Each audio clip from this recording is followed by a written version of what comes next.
Welcome to today's Catholic Daily Readings from Christus Dominus Bread of Life. A reading from the book of Sirach. My son, in your works be meek, and you shall be loved more than a man who gives.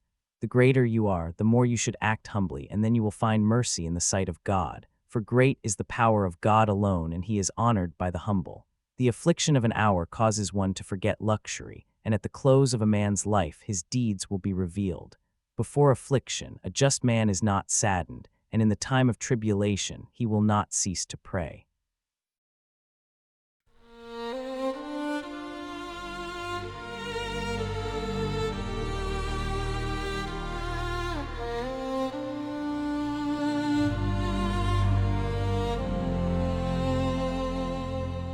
The just rejoice and exult before God. They are glad and rejoice. Sing to God, chant praise to his name, whose name is the Lord. God, in your goodness, you have made a home for the poor. God, in your goodness, you have made a home for the poor. The father of orphans and the defender of widows is God in his holy dwelling. God gives a home to the forsaken. He leads forth prisoners to prosperity. God, in your goodness, you have made a home for the poor. God, in your goodness, you have made a home for the poor. Bountiful rain you shower down, oh God, upon your inheritance. You restore the land when it languished, your flock settled in it. In your goodness, oh God, you provided it for the needy.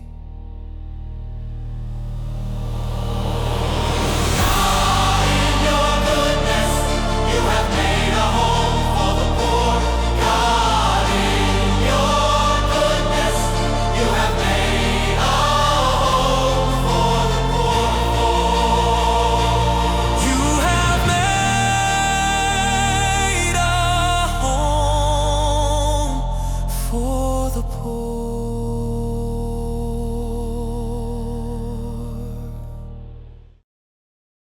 A reading from the letter to the Hebrews. For you have not drawn near to a tangible mountain, nor to a burning fire, nor to a whirlwind, nor to darkness, nor to a tempest, nor to the sound of a trumpet, nor to the voice of words, which those who heard it refused, so that the word would not be spoken to them.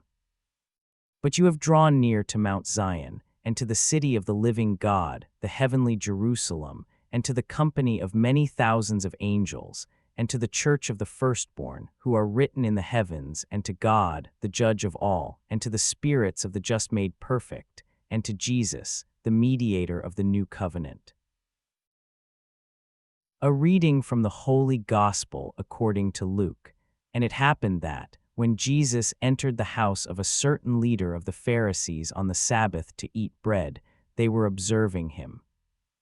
Then he also told a parable to those who were invited, noticing how they were choosing the first seats at the table, saying to them, when you are invited to a wedding, do not sit down in the first place, lest perhaps someone more honored than you has been invited by him, and he who invited you and him, approaching, may say to you, give this one your place, and then you would begin with shame to take the last place. But when you are invited, go, sit down in the lowest place, so that, when he who invited you arrives, he may say to you, friend, go up higher. Then you will have glory in the sight of those who sit at table with you. For everyone who exalts himself will be humbled, and whoever humbles himself will be exalted. And he also said to the one who had invited him, "When you prepare a lunch or a dinner, do not choose to call your friends, nor your brothers, nor your relatives, nor your wealthy neighbors, lest perhaps they might then invite you in return and the recompense would be made to you. But when you prepare a feast, call the poor, the disabled, the lame, and the blind. And you will be blessed because they do not have a way to repay you, for it will be repaid to you at the resurrection of the just." Join us for today's reflection. The Sabbath dinner at the Pharisee's house has barely begun when Jesus breaks the first rule of polite conversation: don't give unsolicited social advice. But watching people jockey for the best seats apparently pushes him past the point of diplomatic silence. What follows isn't just etiquette coaching. It's a surgical deconstruction of how power actually works, delivered to people who think they understand the game. The leading Pharisee hosting this meal has invited Jesus, and Luke tells us they were watching him carefully. The other guests settle in according to their perceived importance, each one carefully positioned in the social hierarchy. The seating arrangement itself becomes a public declaration of who matters and who doesn't. Jesus watches this social choreography and sees something the participants miss entirely. They're all playing a rigged game where the house always wins. The system they're trying to climb is designed to keep them competing against each other instead of recognizing who's really in control. His parable about wedding seating cuts straight to the psychological heart of social ambition. The person who grabs the place of honor isn't just risking public embarrassment when someone more important arrives. They're revealing that their entire sense of worth depends on external validation from people whose opinion shouldn't matter that much. The deeper issue isn't the social humiliation, but the spiritual dynamic it reveals. When you need everyone else to see you as important, it suggests you've lost something crucial: the freedom to act based on what's true rather than what's impressive. Sirach's wisdom about humility connects this social dynamic to spiritual reality. The humble person discovers secrets that remain hidden from those obsessed with their own greatness. This isn't about moral superiority, it's about attention. When you're not constantly monitoring how others perceive you, you can actually notice what God is doing. The second part of Jesus's teaching shifts from defense to offense. Don't just avoid grabbing status, actively subvert the entire system by inviting people who can't repay you. The poor, the crippled, the lame, the blind. The people whose presence at your table brings you no social advantage whatsoever. This sounds like beautiful idealism until you realize what Jesus is actually suggesting. Create a parallel economy where worth isn't determined by what people can do for you. Build relationships that operate on completely different principles from the transactional networks everyone else is trying to climb. The scandal isn't just that Jesus suggests inviting outcasts. It's that he suggests doing this instead of inviting the people who could advance your career, expand your influence, or improve your social position. He's asking his hearers to choose powerlessness as a strategy. This approach appears to reverse worldly logic, but it reveals something profound about spiritual dynamics. The person who doesn't need anything from the important people can speak truth to them without fear. The person whose guest list includes society's throwaways has access to perspectives the powerful never hear. The person who finds their worth in God's opinion rather than human opinion gains a kind of freedom that those still seeking approval never experience. Hebrews describes the contrast between two mountains: Sinai, where God's presence was terrifying and distant, and Zion, where believers have direct access to the living God. The difference isn't just theological, it's practical. People who know they belong in God's presence don't need to fight for position in human hierarchies. The Psalm celebrates how God provides for the poor and gives homes to the homeless.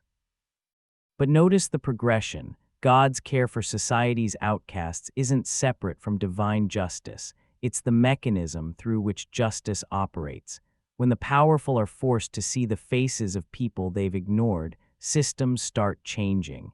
Jesus isn't offering a recipe for social irrelevance. He's exposing how real influence works.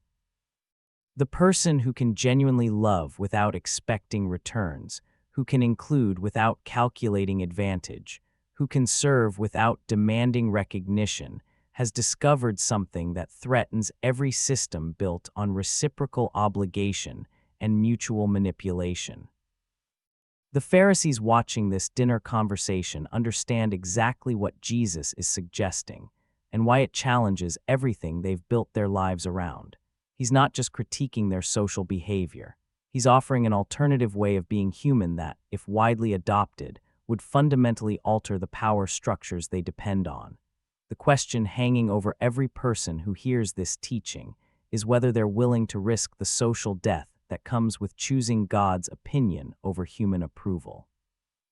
Because once you stop needing to be somebody in the eyes of people who don't really matter, you're free to discover who you actually are in the eyes of the one who does.